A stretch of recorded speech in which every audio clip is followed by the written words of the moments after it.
So, very good morning to all of you. Moving further on permutation combination.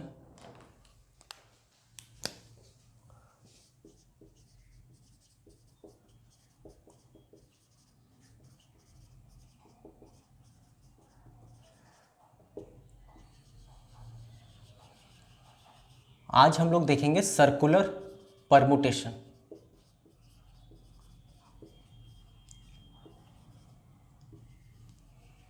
This is our third session on permutation combination.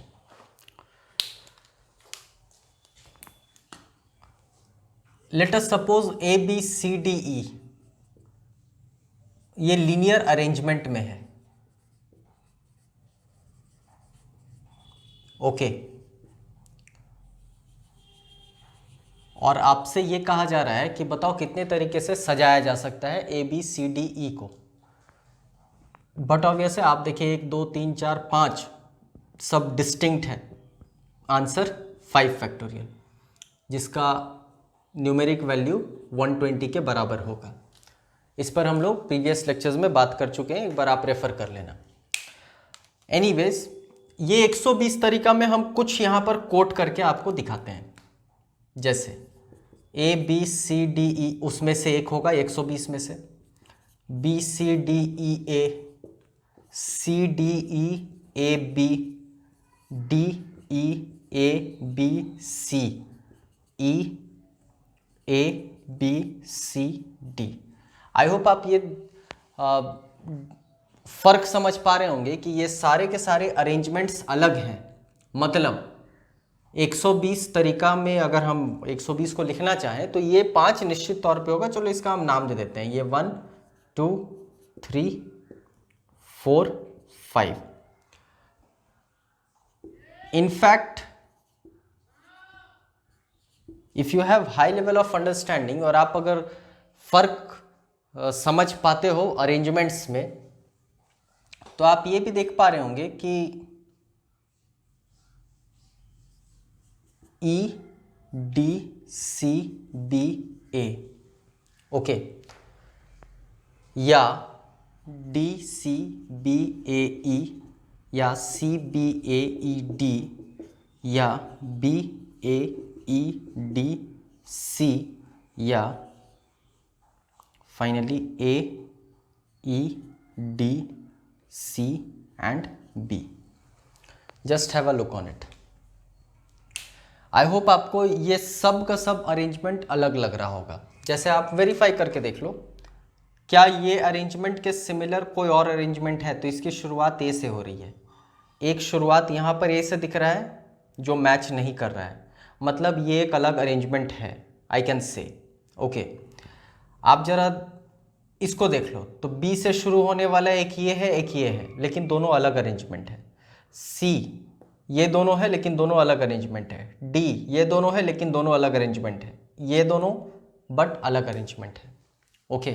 मतलब ये 120 तरीका में हम 10 तो ज़रूर लिख सकते हैं. This is only for explanation. I mean conceptual clarity के लिए ये हम बेसिकली बतलाने का कोशिश कर रहे हैं. अब अगर हम ये 1 का यहाँ पर सर्कुलर अरेंजमेंट करें, this needs a very high level of understanding. Please concentrate करेंगे आप. अगर हम इस 1 का सर्कुलर अरेंजमेंट करें तो चलो ये हो गया ए, बाजू में है बी, बाजू में सी, बाजू में डी, बाजू में ई. ये मेरा 1 का सर्कुलर अरेंजमेंट आ गया. अच्छा, 2 का सर्कुलर अरेंजमेंट करते हैं. पहले है बी, बाजू में है सी, बाजू में डी, फिर ई और फिर ए. 3 का सर्कुलर अरेंजमेंट करते हैं. सी, बाजू में डी, फिर ई, फिर ए और फिर बी. 4 का सर्कुलर अरेंजमेंट करते हैं. D, then we have E, then we have A, then B, then C. 5 का सर्कुलर अरेंजमेंट करते हैं. We have first of all E, then we have A, then B, then C, then D. If you are able to understand this, आपको circular permutation बहुत आसान लगेगा। 6 का circular arrangement करते हैं, या 6 को यहां डिफरेंट कलर के पेन से हम लोग कोशिश करते हैं समझने का। ये अरेंजमेंट है, तो जैसे ये सब अरेंजमेंट किए वैसे ही आप करो। पहले ई, फिर बाजू में डी, फिर सी, फिर बी और फिर ए। 7 को अरेंज करते हैं। पहले डी, बाजू में सी, बाजू में बी, फिर बाजू में ए और फिर बाजू में E. Now 8, first of all C, then you have B, then you have A, then you have E and then you have D, like this. Let us suppose 9th, इसको सर्कुलर अरेंज करते हैं।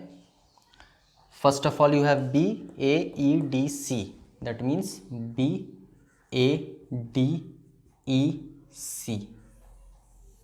Okay, let us take 10th at this position, A, E, D, C, B. Okay, मतलब A, E, D, C, B। I hope ये सब arrangement हम लोग, मतलब यहाँ जो लीनियर अरेंजमेंट है उसको दाहिनी तरफ हम लोग सर्कुलर अरेंजमेंट के रूप में देख लिए। अब सर्कुलर अरेंजमेंट में खास चीज़ क्या होता है, मतलब कैसे आप बताओगे कि दो अरेंजमेंट सेम है या दो अरेंजमेंट डिस्टिंक्ट है।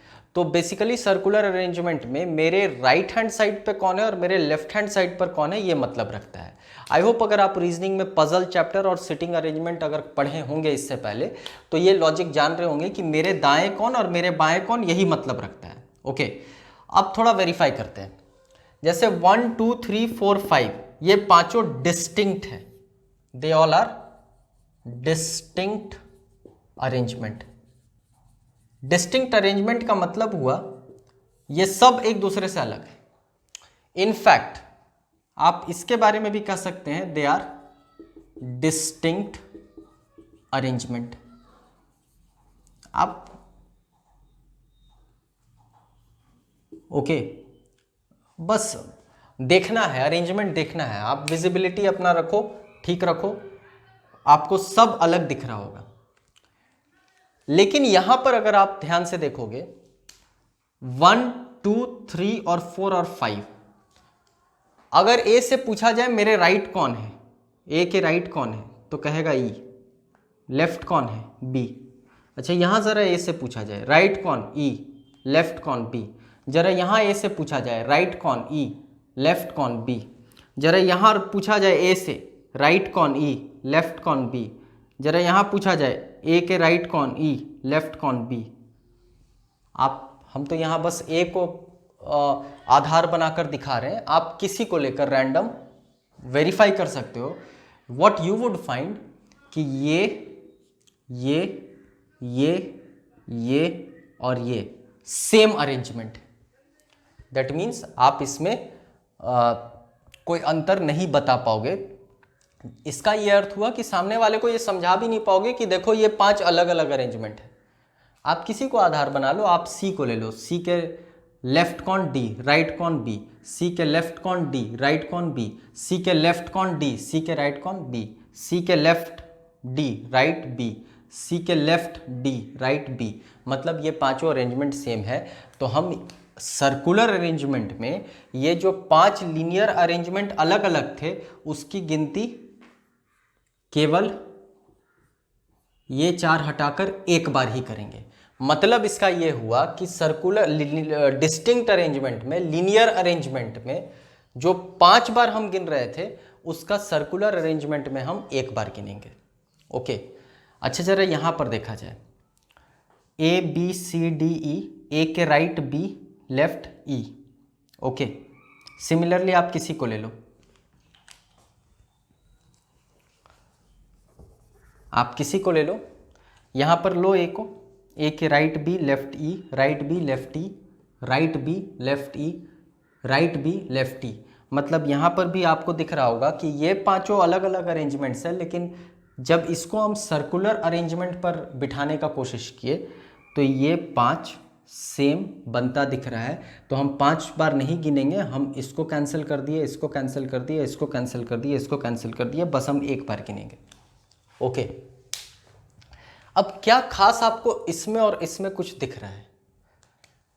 जरा देखो आप यहां पर A B C D E, A B C D E, A B C D E, A B C D E, A B C D E, okay, और यहां A B C D E, A B C D E, A B C D E, A B C D E, okay. मतलब इसमें हमारा ये पूरा का पूरा clockwise है लाइक दिस, और ये हमारा एंटी क्लॉकवाइज है। हम ध्यान रहे, हम लोग गिनती केवल एक इसमें करेंगे और एक इसमें करेंगे, क्योंकि बाकी पांचों अरेंजमेंट सेम है। ओके, तो अगर हम इसको हटा दें, नाउ हमारे मतलब का बस 2 ही है। जो लीनियर अरेंजमेंट में 10 अरेंजमेंट आपको दिख रहा था, वही सर्कुलर अरेंजमेंट में जब हम लोग इसी को अरेंज करने का कोशिश किए तो we are getting just 2 arrangements. Okay, मतलब इन पांचों को रिप्रेजेंट कर रहा है ये, और इन पांचों को रिप्रेजेंट कर रहा है ये। और सबसे मजे की बात कि इसमें आपको दिख रहा होगा ए बी सी डी ई, और इसमें दिख रहा होगा ए बी सी डी ई, और दोनों में फर्क बस यही है कि एक क्लॉकवाइज है, एक एंटी क्लॉकवाइज है।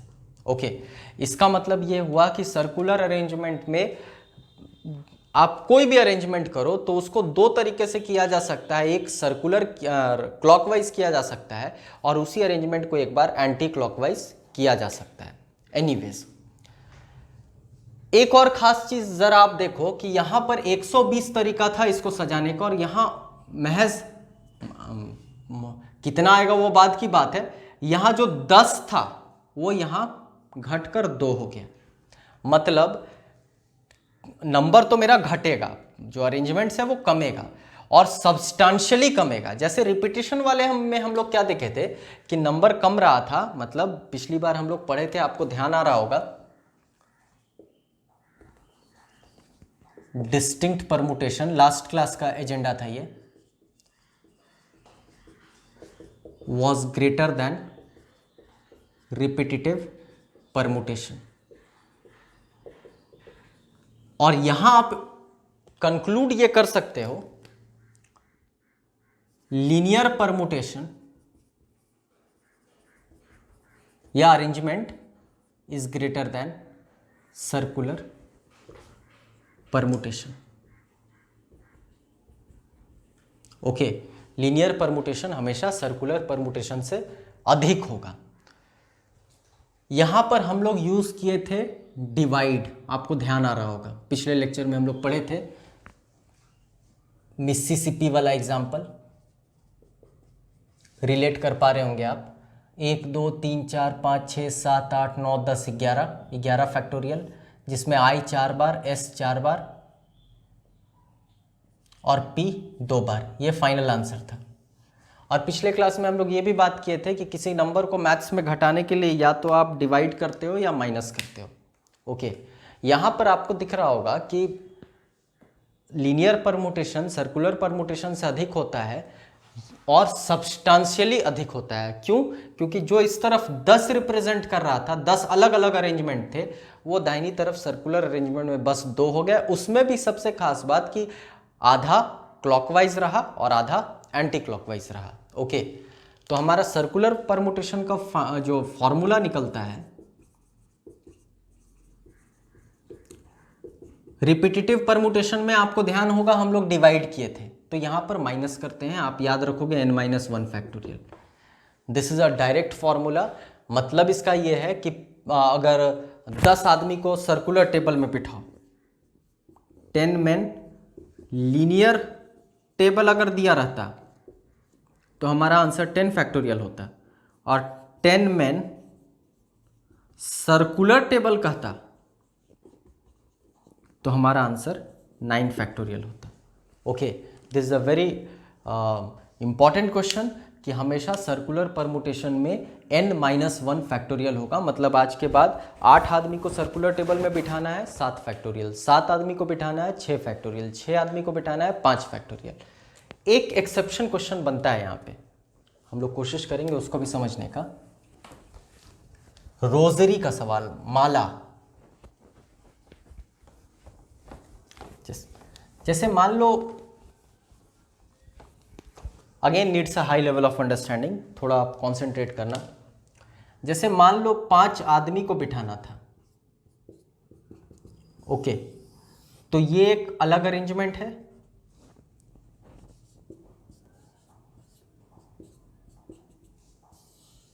ओके, और ये एक अलग अरेंजमेंट है। आप देख पा रहे होंगे यहां पर A K left, I am very sorry,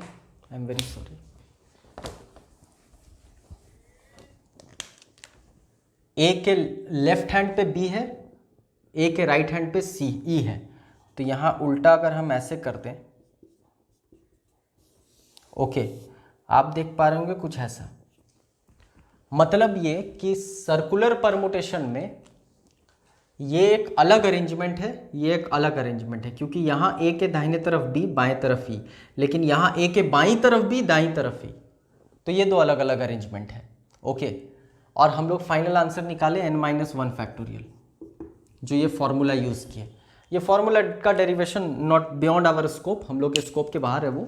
examination point of view से बस यही जानना है कि 10 आदमी को सर्कुलर टेबल में बिठाना है तो आंसर होगा 9 फैक्टोरियल, 9 आदमी को बिठाना है 8 फैक्टोरियल, 8 आदमी को बिठाना है 7 फैक्टोरियल। मतलब हमेशा एक कम होता है। ये कम क्यों होता है उसका जस्टिफिकेशन हम दे दिए, रीज़न बिहाइंड कि बहुत सारा जो अरेंजमेंट आप लीनियर में अलग मानकर चलते हो वो सर्कुलर जाते जाते रिड्यूस हो जाता है। मतलब ये जैसे हम लोग देखे थे 10 अरेंजमेंट वहाँ पर 2 हो गया था, मतलब घटा था। मतलब हम कंक्लूड कर सकते थे कि linear permutation is always greater than circular permutation. किसी नंबर को मैथ्स में कम करना है तो डिवाइड करो या माइनस करो। डिवाइड करेंगे रिपीटेटिव परमुटेशन में और माइनस करेंगे सर्कुलर परमुटेशन में। आपको दिमाग में रखना होगा ये। अब जब तक ये आदमी है तब तक तो ये समझ में आ रहा है कि मेरे दाएं कौन और मेरे बाएं कौन, ओके। और मेरा फाइनल आंसर है n-1 फैक्टोरियल। लेकिन एक एक्सेप्शन क्वेश्चन बनता है रोजरी का, या गार्लैंड आप कह सकते हो, माला कह सकते हो। अगर 5 मोतियों से माला बनाना है, लेट अस सपोज एक हरा मोती, लाल मोती, पीला मोती, सादा मोती, गुलाबी मोती, लेट अस सपोज 5 अलग अलग रंग से मोती से माला बनाना है कुछ इस तरीके से। तो माला बनाना है तो वहाँ पर भी तो अरेंजमेंट हो रहा है और वहाँ पर भी सर्कुलर अरेंजमेंट हो रहा है। लेकिन आप थोड़ा सा कॉमन सेंस अब लगाना। जैसे मान लो हम यहाँ पर लेते हैं लाल, पीला, हरा, नीला, गुलाबी, कुछ इस तरीके से, ओके। तो ये आपका let us suppose anti clockwise हो गया। अगर उस माला को आप पलट दो तो लाल, पीला, हरा, नीला, गुलाबी, अब वही माला पलट दोगे तो एंटी क्लॉकवाइज हो जाएगा। इसका ये अर्थ हुआ कि जब आदमी के केस में हम लोग बात करेंगे तो क्लॉकवाइज और एंटी क्लॉकवाइज ये 2 अलग अलग अरेंजमेंट्स होता है, क्योंकि मेरे दाएं कौन और मेरे बाएं कौन। लेकिन जब हम माला बनाएंगे तो आप माला को उस तरफ से देखोगे तो क्लॉक दिखेगा, इस तरफ से देखोगे एंटी क्लॉक दिखेगा, या माला को पलट दोगे उसी माला को तो वो क्लॉक बन जाएगा, इधर पलट दोगे तो वो एंटी क्लॉक बन जाएगा। इसका ये अर्थ हुआ कि अगर हम n-1 फैक्टोरियल आंसर देते हैं तो यहाँ पर थोड़ी सी हम त्रुटि कर रहे हैं, थोड़ी सी गलती कर रहे हैं, क्योंकि हम 2 केस ले रहे हैं और दोनों एक ही है। माला तो वही है, अब उधर से देखे तो क्लॉक, इधर से देखे तो एंटी क्लॉक। तो this is an exception question जहाँ पर 1/2 ऑफ n-1 फैक्टोरियल हो जाता है। ये हाफ क्यों हुआ, आई होप आपको वो समझ आ गया होगा, जो हम लोग अभी डायग्राम लेकर चले थे कि हमेशा आधा क्लॉकवाइज होता है, हमेशा आधा एंटी क्लॉकवाइज होता है। तो आप माला के केस में किसी एक को ही गिनो, या तो क्लॉकवाइज वाले को गिनो या एंटी क्लॉकवाइज वाले को गिनो, क्योंकि क्लॉक वाले को गिनोगे उसी को पलट दोगे उसी माला को तो एंटी क्लॉक हो जाएगा। तो आप ये नहीं कह सकते हो कि ये अलग माला है, ओके। लेकिन आदमी के केस में अगर बिठाना हो सर्कुलर टेबल में तो क्लॉकवाइज जो बैठा है वो अरेंजमेंट अलग है, एंटी क्लॉकवाइज जो बैठा है वो अरेंजमेंट अलग है, ओके। लेकिन माला के केस में जो क्लॉकवाइज है वही एंटी क्लॉकवाइज है, तो हमेशा हम n-1 फैक्टोरियल बाई 2 करेंगे। आई होप ये लॉजिक समझ में आ गया होगा। बड़ा बेसिक सवाल आता है, इतना दिमाग इसमें लगाना ही नहीं है। आपसे सवाल पूछा जाएगा, बताओ 5 मोतियों से माला कितना बनाया जा सकता है। आपसे पूछा जाएगा 5 मोतियों से माला कितना बनाया जा सकता है, कितने तरीके से बनाया जा सकता है। एक लाइन का आंसर 1/2 ऑफ 4 फैक्टोरियल। 1/2 पहले तो 4 फैक्टोरियल क्यों किए हम, क्योंकि हमारा फॉर्मूला अलाउ करता है n-1 फैक्टोरियल। तो 5 मोती था तो एक कम किया क्योंकि वो सर्कुलर अरेंजमेंट है। ओके, तो हमारा आंसर 4 फैक्टोरियल हो गया। अब लेकिन चूंकि माला एक्सेप्शन क्वेश्चन है तो वहां पर 1/2 ऑफ 4 फैक्टोरियल होगा। इससे बियॉन्ड आपसे एग्जाम में क्वेश्चन आप पूछेगा ही नहीं। ओके, क्योंकि हम बार बार कह रहे हैं परमुटेशन कॉम्बिनेशन का स्कोप बहुत ज़्यादा है। ओके, आप हायर मैथमेटिक्स में अगर जाओगे, इंजीनियरिंग मैथमेटिक्स में जाओगे, you would find a very wider scope of permutation combination and probability. In fact आप में से अगर कोई मैथ सब्जेक्ट से ऑनर्स और मास्टर्स कर रहे होंगे तो you would find, in fact economics से भी अगर आप मास्टर्स और ग्रेजुएशन किए होंगे तो you would find permutation combination and probability as a very big subject. Okay, खैर एक क्वेश्चन हम लोग कोशिश करेंगे लेने का, और उम्मीद करते हैं ये सवाल के बाद circular permutation will be very easy for you all. Okay, a very nice question, very beautiful question. मान लो सवाल कहता है 11 लोग हैं, सर्कुलर टेबल में बिठाना है। Okay, they have to be seated on circular table। I hope आप इतना तो समझ पा रहे हो कि अगर 11 लोग को लीनियर टेबल में बिठाना होता तो मेरा आंसर होता 11 फैक्टोरियल। सवाल कहा 11 आदमी को सर्कुलर टेबल में बिठाना, एक लाइन का आंसर है, कुछ भी नहीं करना है, 10 फैक्टोरियल। ओके, यहां पर हम लोग n फैक्टोरियल फॉर्मूला लगाए थे, 8 आदमी 8 सीट, 10 आदमी 10 सीट, 11 आदमी 11 सीट, लीनियर है। आई होप वो फर्स्ट लेक्चर आपको याद आ रहा होगा। यहाँ पर हम लोग फॉर्मूला यूज़ किए सर्कुलर परमुटेशन का n-1 factorial. I hope things are clear. लेकिन ये तो केस 1 था, कोई कंडीशन नहीं। केस 2 में अगर कंडीशन दे देता है कि ये 11 आदमी में 8 एग्जीक्यूटिव मेंबर है, एक चेयरपर्सन है, ओके, एक प्रेसिडेंट है और एक वाइस प्रेसिडेंट है।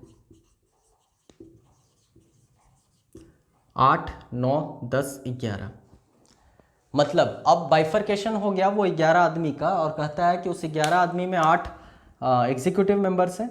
ओके, एक चेयरपर्सन है, एक प्रेसिडेंट है और एक वाइस प्रेसिडेंट है।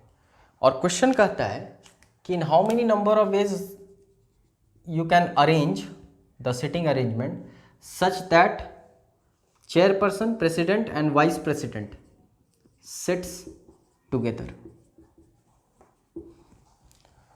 अब इस अरेंजमेंट की खासियत यह है कि इन तीनों को जब बिठाना है तो साथ बिठाना है। ओके, लेक्चर 1 आप याद करो, वॉवेल्स टुगेदर वाला। वॉवेल्स टुगेदर वाले क्वेश्चन में हम लोग क्या करते थे, गठबंधन करवा देते थे और उसको एक नज़र से देखते थे। बहुत आसान है, यही काम यहाँ पर आप करो।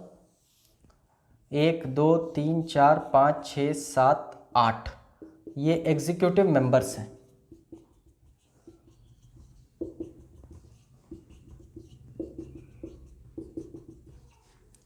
और ये हो गया प्रेसिडेंट, वाइस प्रेसिडेंट, चेयरपर्सन।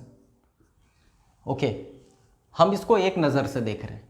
हम ये मान लें कि वो एक ही आदमी है, तीनों एक दूसरे का हाथ पकड़े हुए और गठबंधन किए हुए, अलायंस किए हुए, तीनों एक आदमी है। अब मेरा सवाल परिवर्तित हो गया। अब मेरा सवाल बन गया 1, 2, 3, 4, 5, 6, 7, 8, 9 आदमी को सर्कुलर टेबल में बिठाओ। आई होप समझ पा रहे हैं। इसका आंसर होता 8 फैक्टोरियल। क्यों? क्योंकि हमेशा हम एक कम करते हैं, तो हमारा 8 फैक्टोरियल आंसर होता। फिर मेरे दिमाग में आया कि क्या ये यहाँ आ सकता है, क्या ये यहाँ आ सकता है, क्या ये यहाँ आ सकता है, क्या ये यहाँ जा सकता है, क्या ये यहाँ जा सकता है। तो सवाल इसके बारे में तो बड़ा वेग है, क्लियर नहीं बताया है। कि प्रेसिडेंट के बाजू में वाइस प्रेसिडेंट होगा या बाजू में चेयरपर्सन होगा, ये नहीं कहा, बस कहा ये तीनों को साथ बिठाना है। तो साथ बिठाना है मतलब ये तीनों आपस में एक्सचेंज कर सकते हैं अपनी जगह पर, और ये तीनों को अगर ध्यान से देखा जाए तो ये तीनों लीनियर अरेंजमेंट में है, एक के बाजू में एक है, तो आदमी 3 seat 3, 3 factorial. Fundamental principle of counting कहा, इन दोनों के बीच में मल्टीप्लिकेशन का साइन देना, ओके। तो 8 फैक्टोरियल इंटू 3 फैक्टोरियल मेरा फाइनल आंसर हुआ, जिसका मतलब हुआ 24 फैक्टोरियल, ओके। अगर आप ये सोच रहे हो कि 24 फैक्टोरियल है, then I am very sorry, BODMAS का नियम नहीं लगता है। प्लीज़ हमेशा इस चीज़ को दिमाग में रखना, 24 फैक्टोरियल आपको ट्रिक प्ले करेगा आपका एग्जामिनर, और ऑप्शन में 24 फैक्टोरियल भी रहेगा। 8 फैक्टोरियल इंटू 3 फैक्टोरियल एक अलग आइडेंटिटी होता है। इसका अर्थ हुआ 8 7 6 5 4 3 2 1, और गुना 3 गुना 2 गुना 1, इसका मतलब ये हुआ। और 24 फैक्टोरियल अगर आप लिखते तो 24 गुना 23 गुना 22 गुना 21 गुना, वो तब तक जाता जब 1 नहीं आ जाए, okay. I hope it is very clear to all of you. चलो एक लेवल और इसमें हम लोग एडवांस जाते हैं, एक लेवल और एडवांस जाते हैं, और यहाँ पर केस नंबर 3 ले लेते हैं, कोशिश करते हैं समझने का। This is your case 2, this is your case 1, okay. Case 3 में कहता है in how many number of ways they can be seated such that president and vice president are always adjacent to chairperson। मतलब अब सवाल कर रहा है कि प्रेसिडेंट और वाइस प्रेसिडेंट हमेशा चेयरपर्सन के आजू बाजू में हो। मतलब इस बार थोड़ा सा परिवर्तन है, let me take this space. E1, they are executive members, E2, E3, E4, E5, E6, E7, E8।